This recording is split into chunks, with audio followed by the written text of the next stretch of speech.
What's going on, world? It's your boy Boom back at it, man. For Vyre Network, man. We got a very special guest, man. I can't even be more excited to interview this man, man. It's been a long time. I've been a fan of his for a long time, not even as an artist, but as an actor as well, man. Just I want to introduce you guys to Saigon, man. Saigon's in the building, man. How you doing, man? I'm great, man. I'm good, man. Can't complain. Ducking the suckers, staying out of trouble, and being creative. Sure, you know what I mean? for sure, man. And then speaking of being a creative man, you are one of the stars in a very new and controversial show called Cracka. So, man, Cracka. I gotta ask you, man. Just for the people that don't know, man, the show is pretty much a flip on our history, man. It's just you know. Yeah, it's changing the perspective and saying and it's funny when it rubs people the wrong way because you're saying this is something that really happened to us. You know what I'm saying? Yeah. In real life, this is actual happened. And you get mad because we're displaying something that's fictional, not even real. Like, what if it was the other way around? And people actually get mad at that, and you're like, damn, that how you mad at somebody taking? That's like you doing something to somebody, and they say, what if I did that to you? You get mad. Like, you know what I'm saying? So it kind of don't make no sense, but this is the world we living in now, man. It's everybody's sensitive and everybody's all, get their panties in a bunch over something like this. And the guy, and I tell people all the time, the creator of the show is Dale, is white. Dale, the creator of the show, is white. So we can't really get mad. You got to just deal with it. Deal with it. I gotta ask you, man. As far as just not even the title itself, but reading the script. What was it like what was your first reaction after reading the script? Just reading everything. My reaction was like, wow, this is gonna be interesting. This is gonna be interesting because, I'm a historian. I studied the transatlantic slave trade, and I study African history, African American history, if you want to call it. So I'm big on that kind of stuff. So when I seen it, I was like, oh yeah, I want to be a part of this. But it's funny, they wrote me in as an abolitionist. So I'm actually helping the white slaves get away. You know what I'm saying? So I'm still the good guy, regardless how you look at it. You know what I mean? For sure. Now, but as an actor, man, did you feel like this was a challenging role to be that? Yeah, absolutely. So absolutely, because most of the roles I played so far is either typecast, like a rapper, or a gangster, a street dog, or something like that. But I had to step outside of that for this, you know what I'm saying? And plus, we filming like this is in a different 1800s. So even as far as the outfits we were wearing and the costumes, everything was different. Like, I even tried to put a little accent on my voice to sound like a little southern drawl a little bit. So yeah, it was definitely a challenge. It was way more challenging than anything I've done thus far. for sure. Now, was this an easy decision for you to make as far as taking on the role, or did you have to talk to like your family Nah, and people? nah, I knew it was something I wanted to do right away because I knew it was gonna. I like different kind of stuff, and this is like something that was outside the box. So I was like, right away, I was like, yeah, I want to be a part of it. Plus, I trust Dale. I know Dale. I know anything he does, and he puts his mind to it, he executes it, and I know it wasn't gonna be no bull, no BS. You know what I mean? Facts, man. Well, I definitely like what as far as committing to the role. What did you like? You said you added an accent to your character, but what are some other things like you brought onto the role to adapt? Um, I was, I just I bought onto the role. I don't. That's a hard question because I don't know. Like I just followed the script. I try to improv a little bit, and add something that I think I would say and go off script a little bit. But other than that, I just follow directions, man. When you as an actor, the director's job is the most important when you're making a film. So because his job is he's the director because he's giving you directions. And so I just followed the director. I did mostly what the director said. As far as me adding my own twist to it, I might have improv a line or two, but that was really the most of it. No doubt. Now, were you excited about the show in general, just as far as being I mean, when you joined the cast, were you excited just based on the storyline? Yeah, man, because I know, like I said, the main reason was because I worked with Rage Dale, the director, before doing music videos, and I know how serious he is about whatever he does. Like he's really, really passionate about, and I seen how passionate he was about doing this. We talked about it probably a year before we even shot it, So he was very passionate about it, and it was just something I really wanted to take on, and I kind of knew it would grow. It would, get people to think, open people's minds to, dang, what if this did happen to white people? Like, how would the world be today? Or Black people more compassionate by nature that we would have let our foot off their necks by now because they haven't done it for us yet. Fucking niggas are still out here fucked up. You know what I'm saying? Right. Are we just more compassionate, or would we still be, like what's going on right now, killing and shooting them down in the street or locking them up or mass the genocide? Would Jim Crow have happened if it was the other way around? Like, you know what I'm saying? So this thing is so many facets to this thing so many places you can go, because you got to think slavery lasted 379 years, and there was so many different components of slavery, from the indoctrination period to everything, to how they was fucking buck breaking and all that shit they were doing. So it was just, this show is gonna open people's eyes, and it's gonna make, like I said, a lot of people are gonna be offended, a lot of people are gonna be mad and feel like, why are you doing this? What's the point? But I'm glad. I like to be some part of something historical. For sure. Now, what as far as Dale telling you about the role, what did he say made it to where you were the perfect person to cast for the role? Cause I think Dale knows, like, I love to act. Number one, he knows that. Number two, that if I'm gonna do something, that I'm gonna put my all into it. And number three, the role he gave me, I'm like an abolitionist, so I'm actually helping the slaves, like I said. So I don't want to do nothing that's gonna offend anyone. So I look at it like, yeah, if I was back in that time, even if I was white, I love that role he gave me, because let's say I was a white man and I was around in slavery, just the person I am, I've been one of the people trying to help the Black people get away. You know what I'm saying? So my role in the show is the same. Even though I'm a Black guy, I just want to see people. I don't like to see people hurt or people. So he kind of went with the character of who I am. So it made a lot of sense. You know what I mean? For sure. Now, based on the concept of the film, would you say it's more of a universal look than rather just a black and white perspective? Like, like you said, it was Black people. Yeah. I think it is, man. I think it is. And I was did another interview when I was explaining. I think white people just get mad at the word cracker, I think, because I think a lot of them see the word cracker and go, hey, this is racist. But one thing they don't realize is the most crackers in the slave days were Black. You know what I'm saying? Because the cracker was just the person that cracked the whip before they beat the slave. And we know most of the slave owners were old white men. They didn't actually do the whipping. They had slaves that their whole job was to beat the slaves that either got out of line or tried to escape or whatever the fucking case was, pardon my language. But, so when they cracked the whip, it was usually a big, strong Black dude who did it. You know what I'm saying? The cracker just means oppressor. That was the oppressor. That was the motherfucker who was going to beat you, hold you down, and do fucked up things to you. And so a lot of them don't know their history, so they think we get cracker from like because a saltine cracker is white. You know, that ain't where it come from. You know what I'm saying? Facts. Yeah.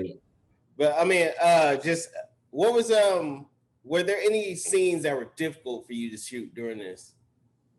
Not shoot, but there was one difficult to watch. But and I was there when they were shooting it, but I had to walk away. It was like when they were doing a rape scene, and it, rape is always a fucked up thing. But when you recreating something that really happened, and we know a lot of our women were raped and shit like that in the slavery days. So to see it happen, and I was like, damn, this is uncomfortable. This is uncomfortable. When you're telling a story, you got to tell it, as far as accurately as you can. But yeah, that was a little, the rape scene. No doubt. But I gotta ask you, as far as the show goes, was there, I mean, being that you, like you said, you've been acting for like 20 years now, would you say this was one of your um, most defining roles as far as acting goes? Yeah, yeah, absolutely, absolutely, because it's so different than everything I ever did. And as people get to see more of the show, they'll understand like I really had to step out of myself to really get to do this role. I had to really, it wasn't easy, man. But it took a lot of way more prepping than any other role I ever did. Any other role I did, it was typecast. Oh, like I said, play this, play a street dude, play that, play, which is easy because that's kind of where I used to be in real life. So it's like, all right, that shit's easy. But this is something totally different. This is you had to really step away. It's almost like playing a doctor. It's not gonna be. I never been a doctor in my life, so it's gonna be challenging. So, yeah, it's gonna definitely be a defining moment of my acting career.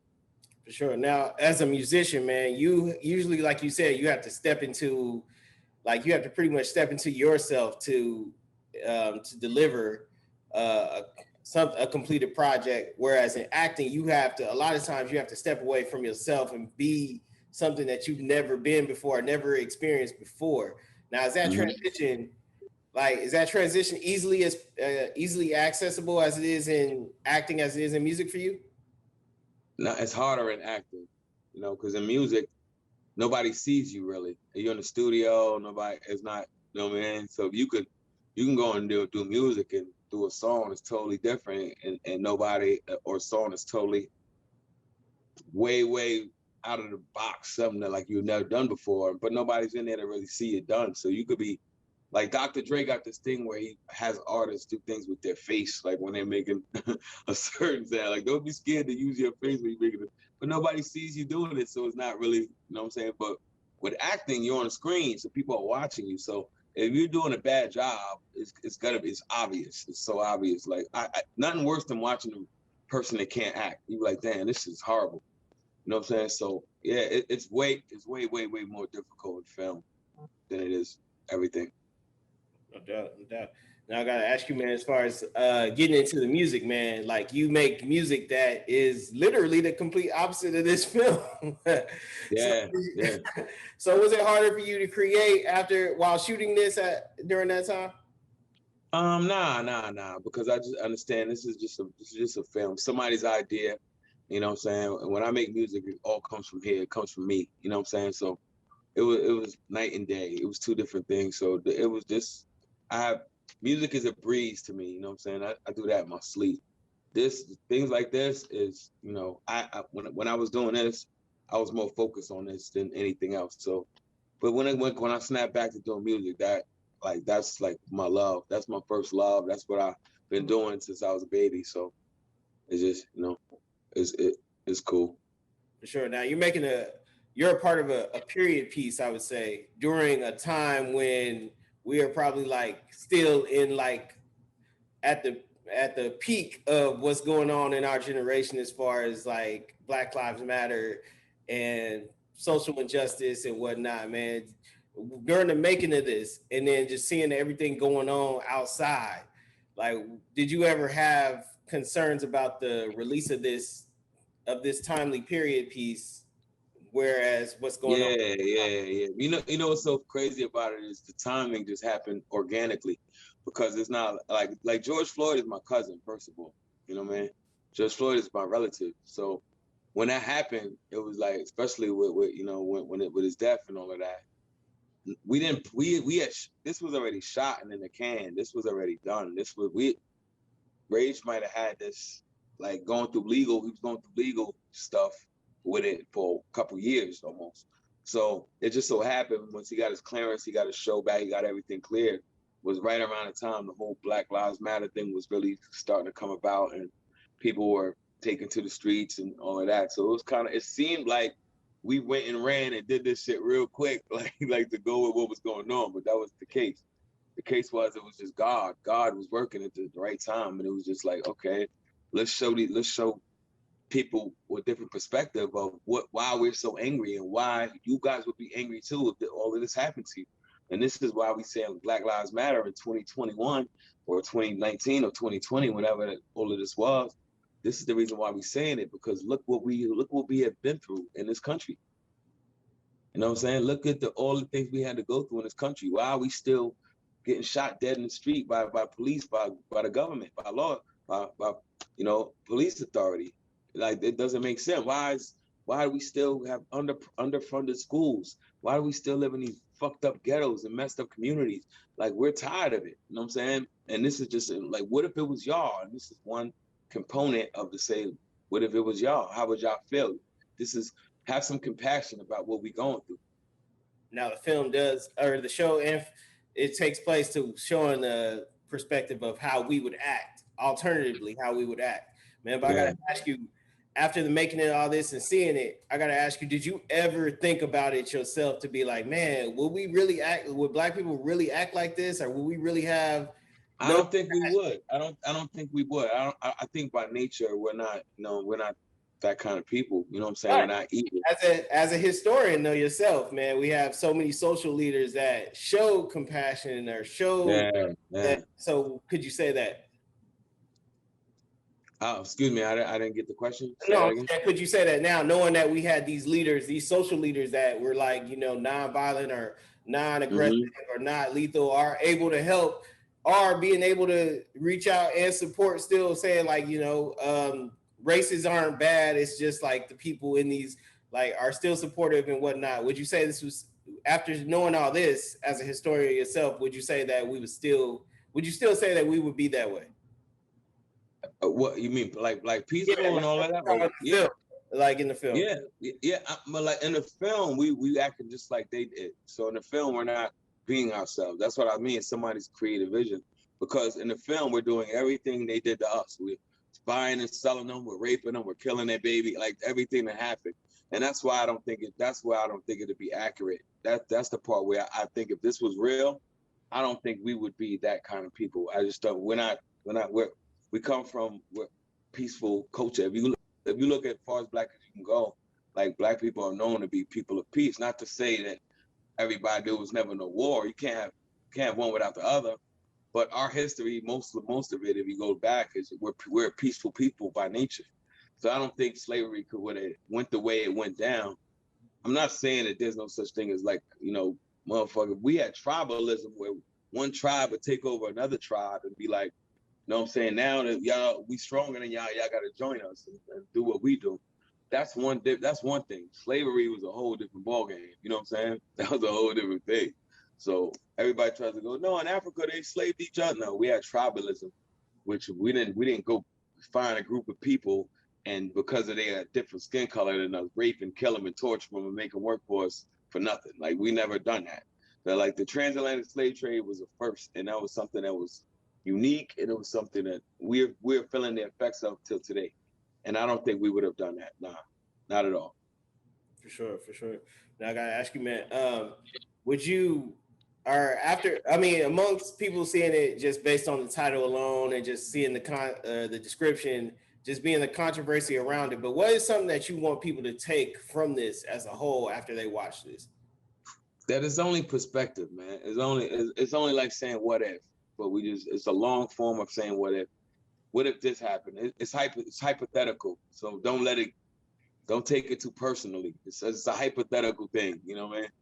It didn't happen. It's probably never gonna happen. It's just saying, what if it did happen? You know what I'm saying? And that's creative. It's Dale being creative, and it's hypothetical. So you don't be so sensitive and so touchy and so, and when you deal with race and you deal with politics, it's like religion, race. Those are three things people get so touchy about. And I'm like, shit, relax. It's just hypothetical and enjoy it, man. It's something, and it's informative. It's informative because there's jewels throughout the show if you pay attention. For sure. Now, would the show should the show be able to open up dialogue for us to of course. 1,000,000%. That's what I think it's gonna do.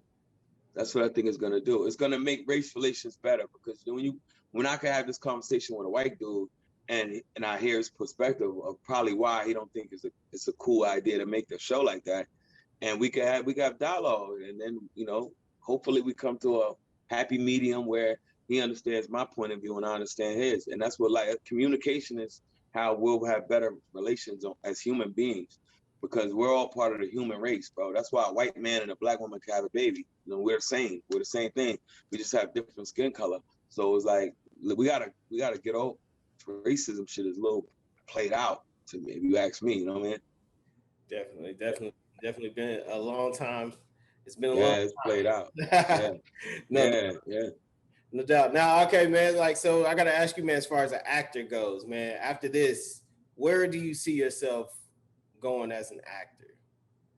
You know, I just did a few more film projects. Like my passion is music still, so I just got right back into the music. I just got a new project coming out. I did a new deal, so but I'm always open to look at scripts. Like I get scripts all the time. I don't read them right away, you know what I'm saying? But if I see something interesting or something I know it will be a good beneficial, then I'll read it. But I love acting, you know what I'm saying? I love it. It's not something I'm like, if I don't win an Oscar, I'm gonna die. I'm one of those kind of guys. Not like that. But you know, it's something that I love to do, man. And it's challenging, and I love a challenge. I love to challenge myself. Like I wrote 2 books. You know, I wrote Pain, Peace, and Prosperity. Ah, that's the name of the album, though. Yeah, that's the album is the soundtrack to these books. That album just goes with this. You know what I'm saying? For sure. So that was a challenge to me. Like I like it was a challenge. I was like, damn, cause I didn't have nobody write it with me. I wrote every word in that book myself. You know what I'm saying? I didn't hire a writer. I didn't sit and write with nobody. I did it all myself because I knew that was something that would be a challenge to me. So I like to scratch it off my bucket list. You know, I'm just one of those people that we all got a short time here on earth, and I'm trying to do. I was fortunate enough to travel the world a bunch of times. You know, record with my favorite artists from Jay-Z to Kool G Rap, to Big Daddy Kane, Grandpa, dudes I grew up loving. So I checked that off my list. It's just, you know, it's just having a bucket list and checking things off. You know. Definitely. Now you said you like, as far as acting goes, man, you like a challenge. So I gotta ask you, man, Saigon, one of the toughest, meanest dudes that we've seen in hip hop, and as a lyricist, as a human being in hip hop in general, as a figure in hip hop in general. But I gotta ask you, man, you always said you was looking for a challenge in acting. So I gotta ask, man, would Saigon do a musical? Hell yeah, I would love to do that. I would love to do a musical, actually. That would be fire. See, that's right there. If somebody came to me with that, I would jump on that opportunity. You know what I mean?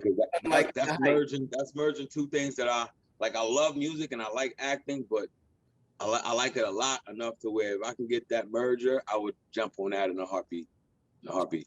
Something like In the Heights is what you say. Yeah, in a heartbeat. Now who would Saigon be in a musical? Like, would you be the nerdy type, or would you be? It depends. I tried any role they gave me. Like, I just want to be a part of it. Even if I had to try to sing, I would try to sing and all that. Like, I do whatever. Trust me. Unless it's something really corny, and then I'd be like, "Come on, man, carry a different role." But if it ain't nothing out of the way that's gonna make me look crazy, I would definitely do it. I try to sing. You know, I'd get my little singing chops up to par. You know what I mean? I would do it. I would love that, man. Why, you got something, bro? Like, we gotta ask, man. You know, you got something for me, man? No. You know, people, rappers that act, you know, they be saying like, "Oh, I want to challenge. I want to take on this role. I want to do that. I want to play.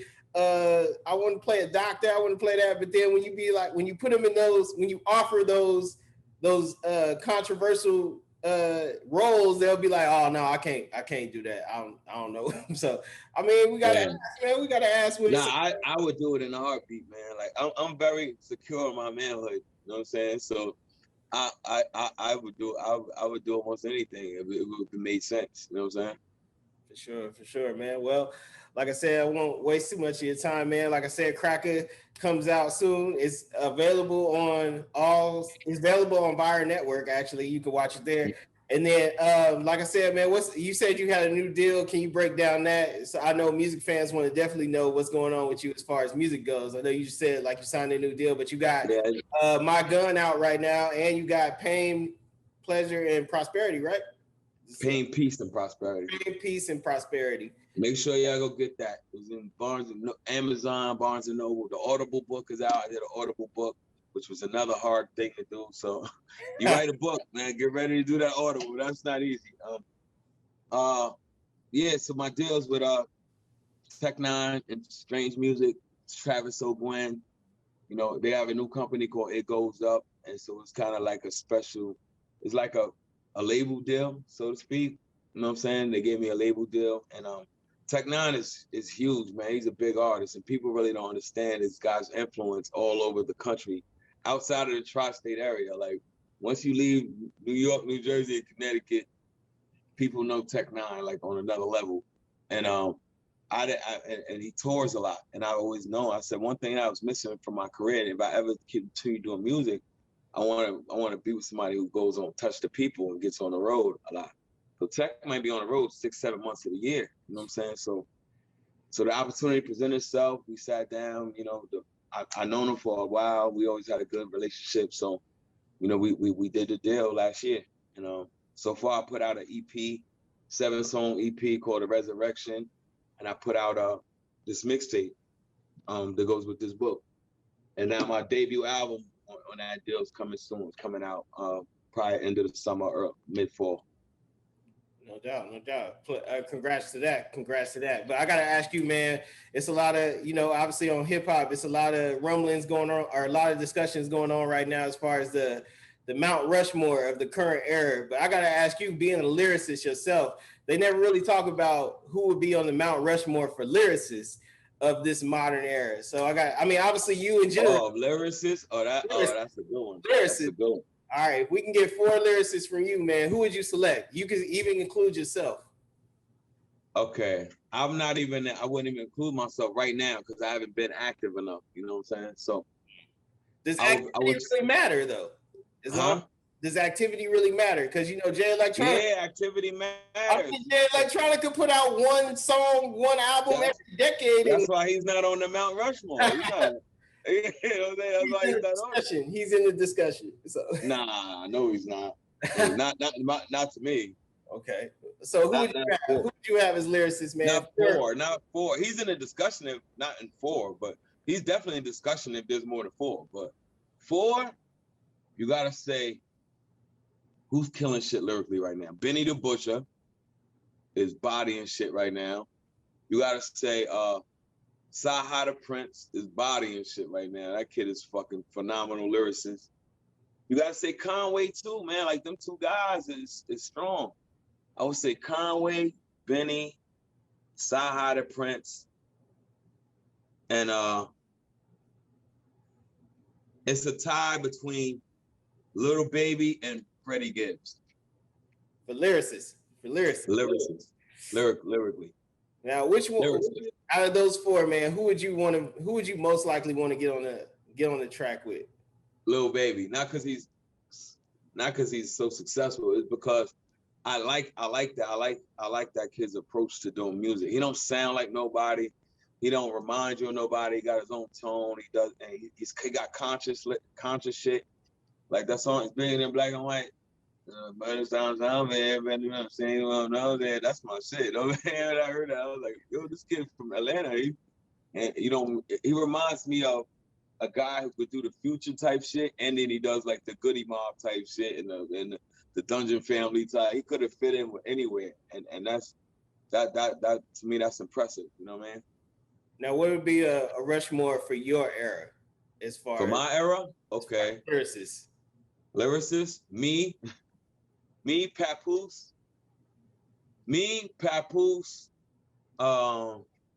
Crooked Eye, Papoose, Crooked Eye, and so I could do big guys too, like the superstar dudes, right? Hey, it's a lyricist. Anybody. Oh, me? Damn, then I might have to take. Then I gotta say Eminem, Nas, like those guys can go put Nas, J, M, and Nas, J, M, and who else? Who's last? Like lyrically, Big. Yeah, Big. No doubt, no doubt. Well, man, we look forward to everything you got going on, everything you got coming out, as far as from music to acting, man. And then it's like I said, it's an honor just to be talking to you right now, man. One of my Thank you, King. It's been a pleasure, man. I appreciate you, man. Real yeah. talk. It's crazy because it's like you the person that I would listen to, and I'd be like, yo, he spit the hardest bars and everything. Yeah, Like now that, I'm back. You know, I got a battle. I got a battle coming up October 3rd. Who you battling? I can't really say right now because it's not out the bag yet, but it's a very reputable opponent. I would say put that. You know what I'm saying? It's a reputable opponent. So now I gotta get in the rap gym and be ready because I'm not trying to get up there and get embarrassed. You know? How's it feel? How's it feel battling now at this point in your career? You know, it's another challenge, bro. I've done everything else. So it's like, I love battle rapping. I always tell myself, could I do this? Like, would I be able to, first of all, I got to watch my temper. That's going to be the biggest thing. Is being able to, you know what I'm saying? Being able to have a stand in front of a man who's insulting you and not knock him out like that, or want to try to knock him out. Like, once I get past that, we're Gucci. You know what I'm saying? Like, then it's really just about the rapping, you know what I'm saying? But now how you said this with you have to watch your temper, but going into it like it's entertainment, does that differentiate? Does that make it less like for you, less serious for you? Yeah, it is entertaining. It is entertaining, but there's lines some of these guys cross that I don't think you should cross. You could be entertaining without being disrespectful to that magnitude. It is battle rap. But, you know, when we were battling coming up, it was more, I'm better than you. I got more skills than you. And it wasn't going to find pictures of your dead mother and all that and talk about researching your history. Yo, your autistic sister. No, like, some things that should be off limits. You know what I'm saying? You got to respect the man as a man first. You can say that, but man, I feel like Jay made it to where with this Summer Jam screen, I think he made it to part of battle rap now, where it's like, okay, if I do something like this extravagant, it's a nail in the coffin for your opponent. So, but that wasn't bad. That wasn't so disrespectful what Jay did. Like, he sold him with a tutu on, like. You know what I'm saying? That wasn't if that happened to me and if somebody had some pictures of me, like, and I would be like, oh, that's crazy, you know? That's not gonna make me get mad. Sometimes it's like talking about kids and dead parents, like shit like that. Like, you know what I mean? Things that you shouldn't even say outside of battle. Things that are like fighting words. You know what I'm saying? Certain shit is fighting words, like no matter what the scenario is. Certain things, all right, now shit gotta go to the next level. So, you know. No doubt. Yeah. Well, we look forward to seeing you battle. Hopefully we get the announcement soon, you know, knowing October 3rd, announcement. We could come back again. After the announcement, we'll do this again. We'll have a whole battle rap discussion. You know what I mean? Will this be would it be a one-on-one, or are you gonna continue? I can't see myself like going in that world. It's a one-on-one. And come on, man. What really made me want to do it is the opponent. The opponent is so odd. You know what I'm saying? I was like, how was this gonna play out? Now, but, you know, it's gonna surprise people, man. It's gonna surprise people. Saigon getting into the battle realm, you know, a lot of people will be coming wanting to, you know, have you on their chopping block as an artist on their resume that they defeated. So, you know. Well, you know what? They can come, man. They better be ready. They better be ready because, you know, when it comes to the words, man, I do this shit for real. So, like, you know, especially when I start getting on my shit, like, I could be doing so many things that rapping be like the last thing. But when I put that on the top of my priority sheet, yeah, I could bang with the best of them. From anybody, from any era, from anywhere, I can bang with the best of them from Coogee Rap on down. I got mad records with Coogee Rap, and that was one of the greatest of all time. I held my own with Jay-Z. Me and Jay-Z went back to the point where, like, I don't know, like with the best of them. Now, down to the great guys from, like I said, Papooses, the Crooked Eyes. Like, I bang with anybody. So if a person come for me, they better be on a game. That's a fact. No doubt. Well, like I said, we look forward to it. You said October 30th or October 3rd? October 3rd. All right, October 3rd. We're gonna see in Atlanta. In Atlanta. It goes down. You heard? we're gonna see Saigon get in this battle realm and really show these dudes shake it up. I'm gonna shake it up, man. I'm gonna shake it up. No doubt. And so it's great to hear that you got so much coming right now. You know, it's great to hear you got a new project on the way. You got new challenges, new opportunities on the way. Just everything going for you, man. Like I said, you are one of the legends in this era in music and just in hip hop and pop culture in general. Thank you, man. I appreciate that, man. It's a blessing. No it's doubt. A blessing when other people, like I did Drink Champs and Nori was like, yo, you a legend. I was like, I am? Like sometimes you know what I'm saying? You don't look at yourself that way, and when other people say it, it's so appreciative. And I guess people call it giving them their flowers or whatever the new saying is. Yeah. But I appreciate it so much, man, and it's humbling, and it makes you feel like, damn, all I didn't go overlooked, and you know what I'm saying? For sure. Now, like I said, like on top of all that, man, you started in Cracka. We got to make sure we get that off of there. Make sure Cracka. Make sure y'all tune in Vyre Network. Go tap into that. Go watch Cracka, and it's gonna get big, man. It's gonna be something special, man. So just make sure y'all go check out what's up there on Vyre and download that. Get that network straight. Make sure y'all tune in. They got a lot of great shows on there. So make sure y'all, tune in, tap in, and get with what's new, man. That Vyre is what's new, bro. You know what I'm saying? Black owned, keep it real. For sure, man. Well, like I said, it was a pleasure having you, man. Pleasure. Look forward to everything you got going on. Man, drop your socials so everybody can go make sure they up to date on everything Saigon. Yes, sir. Saigon_NYC. That's the Instagram. The real Twitter is my Twitter. The real Saigon is Twitter. And make sure y'all go get these books, Pain, Peace, and Prosperity. Right here, look, go look at that. Go get them books, man. Amazon, Barnes & Noble, anywhere you can buy books. You can find my book, Audible. You can listen to it if you don't like to read. So God bless y'all, though, man. Stay up. For sure, man. Saigon, it was a blessing once again, man. Pleasure, King. God bless you, man. Enjoy the rest of your day. Hey, we out of here. Peace.